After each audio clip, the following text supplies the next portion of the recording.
শিবলিঙ্গ আসলে কি? সেই 2 মিনিট না দেখলে আপনি অর্ধেক জানবেন। এই ভিডিওটা আপনি যদি মাঝপথে বন্ধ করেন, তাহলে শিবলিঙ্গ নিয়ে আপনি যা জানতেন সেটাকেই সত্য ভেবে বেঁচে থাকবেন। কারণ যেটা সবচেয়ে বেশি গুরুত্বপূর্ণ, আমি সেটা ভিডিওর মাঝেই বলবো। এই ভিডিওটা কোনো ধর্ম শেখাতে আসেনি। এই ভিডিওটা একটা ভুল নীরবে ভাঙতে এসেছে। আর নীরবে ভাঙা জিনিস সবচেয়ে গভীরে আঘাত করে। আজ যদি আপনি শেষ পর্যন্ত থাকেন, তাহলে শিবলিঙ্গ নিয়ে আপনার চোখ আর আগের মতো থাকবে না। একটা প্রশ্ন করি, সত্যি করে উত্তর দিন। লিঙ্গ শব্দটা শুনলেই আপনার ভেতরে কি একটু অস্বস্তি হয়? এই অস্বস্তি আপনার নিজের তৈরি না। এই অস্বস্তি আপনাকে শেখানো হয়েছে। সংস্কৃত ভাষায় লিঙ্গ শব্দের মানে ছিল চিহ্ন, ইঙ্গিত, পরিচয়, এমন কিছু যা নিজে দেখা যায় না, কিন্তু সত্যের দিকে আপনাকে নিয়ে যায়। উদাহরণ, ধোঁয়া দেখলে আমরা আগুন বুঝি, কিন্তু ধোঁয়াকে যদি আমরা আগুন ভাবি, তাহলে আগুনকে আর কোনোদিনই ঠিকভাবে বোঝা যাবে না।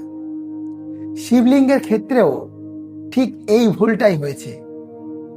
এখন এমন একটা প্রশ্ন আসে, যেটা না বুঝলে এই ভিডিওর বাকি অংশ শুধু শব্দ হয়ে থাকে।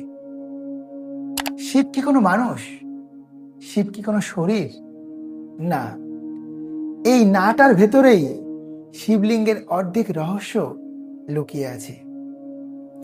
শিব মানে চেতনা, যার কোনো শুরু নেই, কোনো শেষ নেই, কোনো সীমা নেই। আর যেটার কোনো সীমা নেই, তাকে শরীর দিয়ে বোঝানো যায় না। এখন এমন একটা জায়গায় এসেছি যেখানে বেশিরভাগ ভিডিও থেমে যায়। ঋষিরা জানতেন মানুষের মন নিরাকার সত্যকে বেশিক্ষণ ধরে রাখতে পারে না। এই কথাটা বুঝলে আপনি নিজেই বুঝবেন কেন তারা মূর্তি বানাননি। তারা ঈশ্বরকে রূপ দিলেন না, তারা দিলেন কেবলমাত্র একটা চিহ্ন।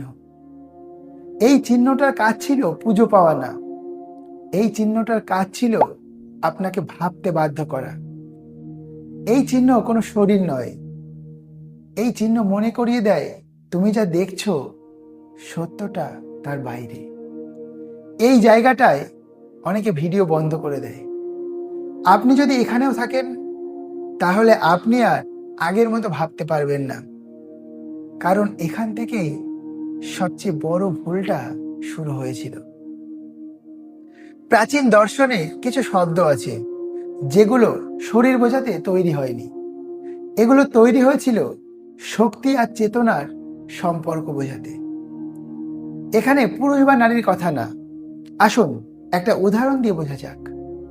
বীজ একা কিছু না, মাটি একা কিছু না, কিন্তু একসাথে জন্ম নেয় একটা নতুন জীবন। ঋষিরা এই সত্যটাই শব্দে নয়, চিহ্নে বলেছিলেন। কারণ আমরা প্রাচীন শব্দ পড়েছি আধুনিক চোখ দিয়ে, আর আধুনিক চোখ সবকিছু শরীর দিয়ে বিচার করে। তারা দেখতো চেতনা, আমরা দেখি আকৃতি। এই পার্থক্যটাই সব ভুলের মূল। একটা শেষ প্রশ্ন আপনার জন্য রেখে যাচ্ছি।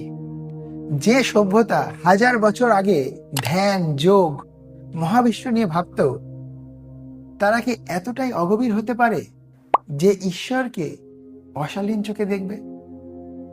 নাকি আমরা বোঝার গভীরতাটাই হারিয়ে ফেলেছি? শিবলিঙ্গ কোনো শরীর নয়।